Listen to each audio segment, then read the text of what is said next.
Hello everyone, this is Mr. TECHFOX here and welcome to a brand new video. In this quick tutorial, I'm going to show you how you can change the date and time on your Mac. If it helps, please consider subscribing to this channel. So first of all, you have to open the settings. To open it, normally you have to click on this system settings option. And now you have to choose date and time. If you can't see any option date and time over here, just use the search bar and search here date, and you will get the date and time option. First of all, you have to turn off this set time and date automatically, and after then you have to provide your password or fingerprint. And now you have to click on this set, and then from here you can choose the date and time.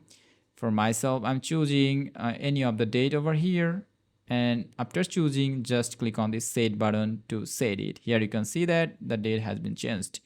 So that's all about today's video. I'm just keeping it default automatically. Thanks for watching. Allah Hafiz.